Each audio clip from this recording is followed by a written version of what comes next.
Hello friends, તમારું સ્વાગત છે મારી ચેનલમાં। આજે આપણે બનાવીશું એકવાર બનાવીને એક આખા વર્ષ સુધી સ્ટોર કરી શકાય તેવો છાશનો ચટપટો મસાલો। તો આ મસાલા તમે છાશ સિવાય કોઈ પણ ચાટ, ફ્રૂટ કે પછી જ્યુસમાં પણ વાપરી શકો છો। બહુ ટેસ્ટી અને ચટપટો એવો લાગશે। તો ચાલો બનાવીએ। રેસીપી સારી લાગે તો વિડીયોને લાઇક કરજો, વધારેમાં વધારે શેર કરજો અને હજી સુધી જો તમે મારી ચેનલને સબસ્ક્રાઇબ ના કરી હોય તો સબસ્ક્રાઇબ કરીને બાજુમાં રહેલી ઘંટી દબાવજો, એટલે મારી દરેક નવી રેસીપીના નોટિફિકેશન આવશે। તો હવે સૌથી પહેલાં તો પેનમાં 1/4 કપ જેટલા સૂકા ધાણા ઉમેરી દઈશું। 1 ટેબલ સ્પૂન જેટલા આખા કાળા મરી ઉમેરીશું। 1/4 કપ કરતાં થોડાક ઓછા અજમા ઉમેરીશું અને હવે તેમાં 1/4 કપ અને ઉપર 1 ટેબલ સ્પૂન જેટલું જીરું ઉમેરીશું। તો એ બધા જ મસાલાને એકદમ સારી રીતે મિક્સ કરી લઈશું અને મીડિયમ ગેસની ફ્લેમ પર ધાણા અને જીરા, અજમાનો હલકો કલર બદલાય ત્યાં સુધી બધા મસાલાને શેકી લઈશું।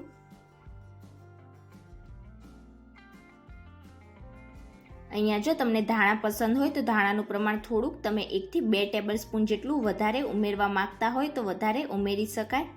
તો હવે જ્યાં સુધી બધી વસ્તુનો હલકો કલર ના બદલાય ત્યાં સુધી મીડિયમ ગેસની ફ્લેમ પર શેકી લઈશું।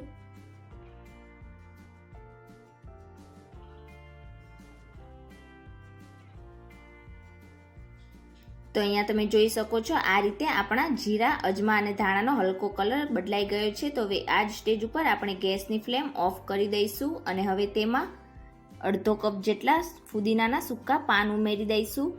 તો અહીંયા મેં ફુદીનાને એકદમ સારી રીતે ધોઈને ફ્રીજમાં આ રીતે સૂકવી દીધો હતો, પણ જો તમારી પાસે સમય ના હોય તો તમે ફુદીનાને થોડીવાર માટે લોઢીમાં શેકીને પણ તેને આ રીતે ડ્રાય કરી શકો છો।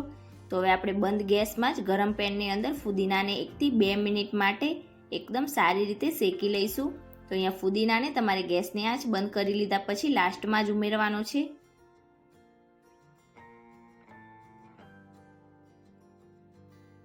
તો અહીંયા ફુદીનાને આ રીતે શેકી લીધા પછી હવે આપણે બધા જ મસાલાને હલકા ઠંડા થવા માટે રાખીશું।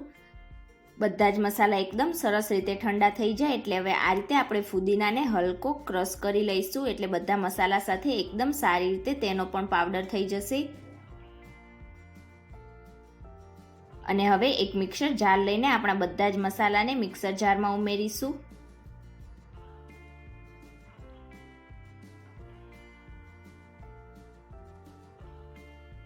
અને હવે બધા જ મસાલાનો એકદમ ફાઇન પાવડર બનાવી લઈશું। તો અહીંયા તમે જોઈ શકો છો મેં બધા જ મસાલાને એકદમ સારી રીતે પીસીને આ રીતનો એકદમ ફાઇન પાવડર બનાવીને રેડી કરી લીધો છે। તો હવે એક બાઉલ લઈશું અને આપણા બધા મસાલાને બાઉલમાં નીકાળી લઈશું અને હવે તેમાં અડધો કપ મીઠું ઉમેરી દઈશું। તો અહીંયા જો તમે સિંધવ મીઠું ખાતા હોય તો 1/4 કપ જેટલું સિંધવ મીઠું અને 1/4 કપ જેટલું રેગ્યુલર મીઠું એમ કરીને અડધા કપ જેટલું મીઠું ઉમેરી શકો છો। અને હવે તેમાં 1 ટીસ્પૂન જેટલી હિંગ ઉમેરી દઈશું। અહીંયા જો તમારું મીઠું વધારે મોટું હોય તો જ્યારે તમે મસાલા ક્રશ કરો તેની સાથે જ મીઠું ઉમેરીને તેને પણ ક્રશ કરી શકો છો। હવે તેમાં 1/4 કપ અને ઉપર 3 ટેબલ સ્પૂન જેટલું સંચળ પાવડર, આપણે જે બ્લેક સોલ્ટ કહીએ તે ઉમેરી દઈશું અને હવે બધા જ મસાલાને આપણે એકદમ સારી રીતે મિક્સ કરી લઈશું। તો અહીંયા જો તમારે આ જ મસાલામાંથી ચાટ મસાલો બનાવવો હોય તો તમારે તેમાં ફક્ત આમચૂર પાવડર ઉમેરી દેવાનો, પણ અહીંયા આપણે આ મસાલામાં દહીંની છાશ બનાવતા હોવાના લીધે દહીંમાં થોડીક નેચરલી ખટાશ હોય જ છે, એટલે આમચૂર પાવડર નથી ઉમેર્યો। પણ જો તમારે ઉમેરવો હોય તો તમારે થોડોક આમચૂર પાવડર ઉમેરીને એકદમ સારી રીતે મિક્સ કરી લેવાનો, એટલે તમે બધી વસ્તુમાં આ મસાલાનો યુઝ કરી શકશો। હવે જે મિક્સર જારમાં આપણે મસાલો પીસેલો તેમાં જ 1/4 કપ જેટલું સહેજ ખાટું હોય એવું દહીં ઉમેરી દઈશું। જે આપણે મસાલો બનાવેલો તેમાંથી અડધી ટીસ્પૂન જેટલો મસાલો ઉમેરીશું અને હવે તેમાં 3/4 કપ જેટલું પાણી ઉમેરી દઈશું।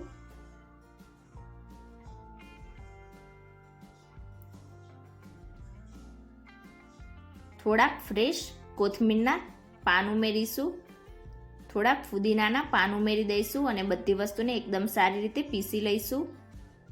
તો તૈયાર કરેલા આ મસાલાને તમે 1 વર્ષ સુધી સ્ટોર કરી શકો છો. બિલકુલ પણ ખરાબ નથી થતો. તમારે જેટલો જોઈતો હોય એટલો તમારે મસાલો અલગ કરીને બીજા મસાલાને તમે એરટાઇટ કન્ટેનરમાં સ્ટોર કરી શકો છો. તો હવે સાથે જ આપણે ઠંડી છાશ સર્વ કરીશું. તો આ રીતે 2 આઈસ ક્યુબ ઉમેરીશું અને હવે આપણે જે છાશ બનાવેલી તે ઉમેરીશું.